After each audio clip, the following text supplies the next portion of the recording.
It is Tuesday. Time to talk to Benny Walchuk. Oh, what are they playing in the background there? Figure skaters have it going, rocking. I'm not sure what the song is. Not Saturday Night Get Together. Sounds like an Air Supply, maybe a Richard Marx. Yeah, figure skating. SJHL report is for Southie Mainline Chrysler right now. If you want to make the trip 30 minutes north of Regina, worth the drive every time, guaranteed. You can save up to $11,000 on a 2024 Ram 3500. Talk to Cody Mapes in hour one, Benny. So we'll get to that series in a second. Again, I know I'm not making it sound like I talk to a lot of guys, but I've been talking to people, Melfort, like people that get to see him live and in person for the first time, just how fast, strong, big, can play mean they are. What's your assessment of the Melfort Mustangs in the playoffs?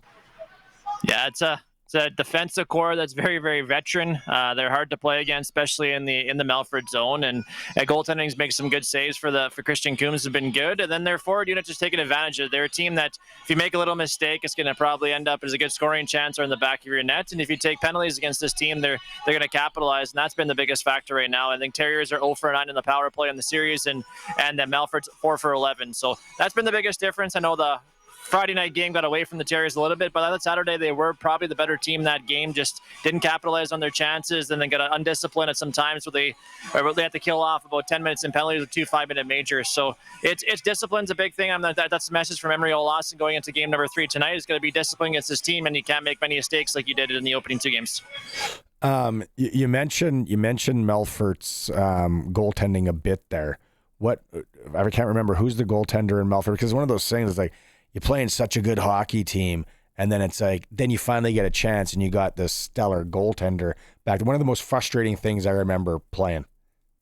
Yeah, Christian Coombs is the goaltender, and you got Madden Malaka, of course, who spent time with the Pats. But Christian is a guy, maybe not the most technically sound goaltender, but seems like a little bit unorthodox at times, but he's making the stops when he has to, just like those old school goalies. But it's the guy likes to play the puck too. But when you're playing behind a defense core like they have, and they're playing without their defenseman of the year, Nick Andrusiak, who's out due to an injury as well. So that just shows the depth in this roster, the next man up mentality. And when you have a guy back there who's making the stop, you definitely have more confidence up front.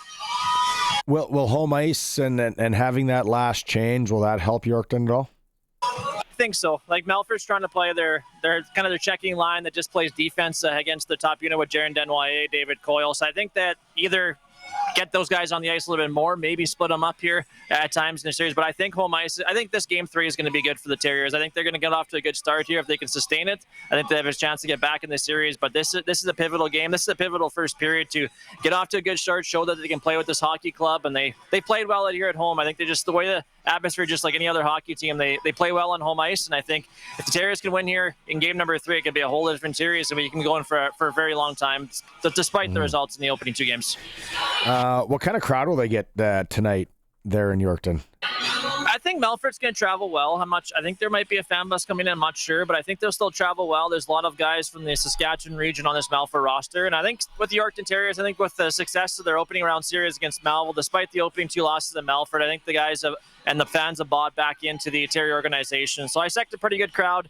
I don't think there's too much bingos going on here in the community here on a Tuesday, so I think Tuesday is a good crowd on hand, so it should be great. The weather is really nice, snow's melting, so I think it should be a very active crowd. I know they got some rally towels happening right now, so it should be a good atmosphere here too.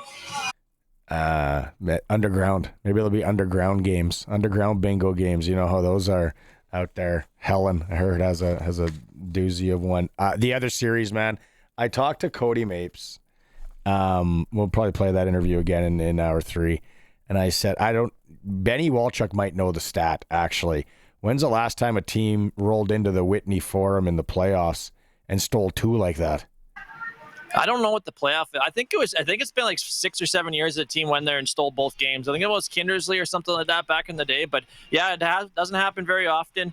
It's usually you get them maybe LaRonge Flin Flon trip, and then you get them on a back-to-back nights in Flin Flon, so they get an advantage. But yeah, it doesn't happen very often. And Boyd with the Weyburn Red Wings, I know talked to a lot of people there at that game, and they said that's the best they've seen the Weyburn Red Wings play all season long. So they're peaking at the right time, and they're getting that good goaltending. And Angelo's out goaltender, the MVP and the top goaltender. When you do that, you're probably gonna have good success. So I know. Look, I'm in favor of the Flin Flon Bombers. They've been a team that's been in the final the last 4 years. They have playoff experience, so I know it's a little bit of adversity right now. And going into Weyburn maybe not playing as best at home ice. I know with the success now on the first 2 games, maybe they have a little bit of momentum. So that's another crucial game 3 for the Flin Flon Bombers, because if they can get back on a roll here, and if they can sneak 1 or 2 out of Weyburn and head back home with a little bit more home ice back to the Whitney Forum, we'll see what can happen. But hats off to the guys down in Weyburn. They put together a very, very good roster, and they're getting peaking at the right time. I wonder if they brought, what did you say, fan vans maybe down from Flin Flon. Maybe they brought, that's a nice little trip, little 8-hour trip down to Weyburn, and head up in the hotels and check out the buffet there, and we'll see. Yeah. Good things will happen. There could be, like one of the hotels in Weyburn right now, there could be a moose leg in the room fridge just chilling to throw on the ice tonight if they can beat Weyburn. Exciting times, Benny. I know you got the call. What do you got on the program tonight? What do you got for on GX? What are people going to listen to? You got any good interviews coming up?